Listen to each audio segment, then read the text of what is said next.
गुरु रविदास महाराज की जय।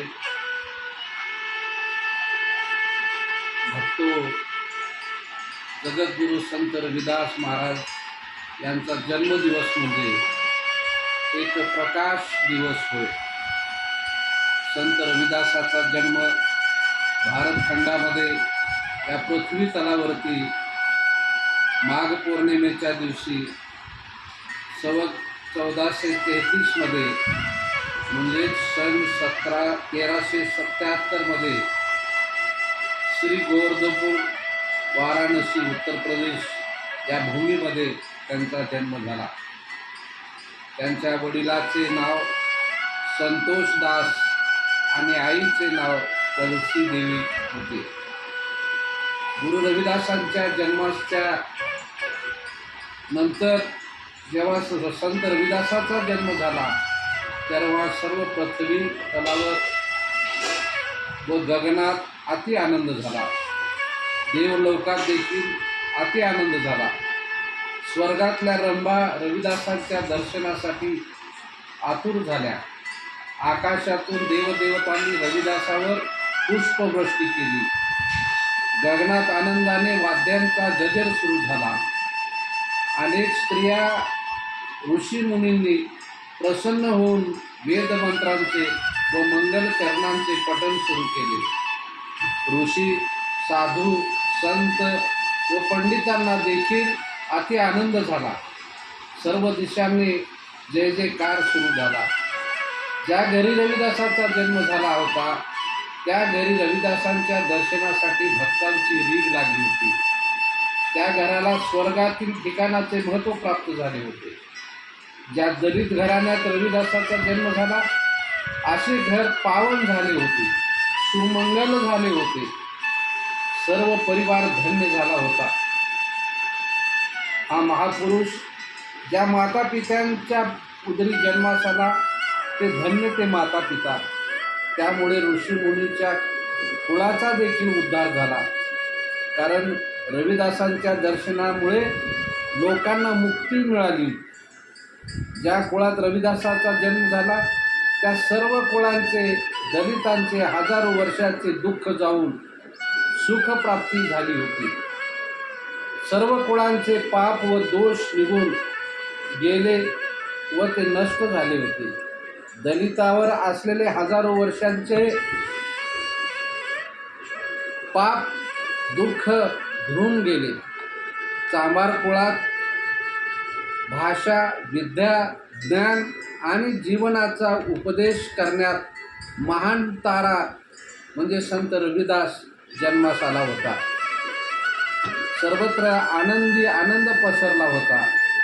अविद्या, अस्मिता, राग, द्वेष, क्लेश यांचा नाश झाला होता। ज्या हरिजन समाजामध्ये लाखो वर्षापासून अन्याय, अत्याचार, शूद्र नीचता व दारिद्र्यता यांचा अंधकार पसरला होता तेथे रविदासांच्या जन्मामुळे सर्व प्रकाश पसरून लक्ष्मी व सरस्वती चर्मकार समाजाच्या चर्मकारांच्या घरी पाणी भरू लागली होती। सर्व समाजाचे पाप दूर झाले होते। जिस घर हरिजन जन्मिया होत दलिदास नाम, कसपलज नाश बहुजन्म होय लक्ष्मी प्रकाश। जर एखाद्या कुळामध्ये वाईट पुत्र जन्माला आला तर संबंध कुळ कलंकित होते। जर सुपुत्र जन्माला आला तर एक नवा इतिहास निर्माण होतो।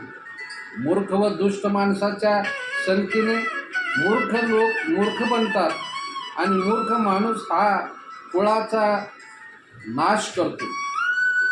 यथा राजा तथा प्रजा। जर राजा कपटी असेल, मूर्ख असेल तर सर्व प्रजेचा नाश होतो। त्याचे राज्य अपयशी होते।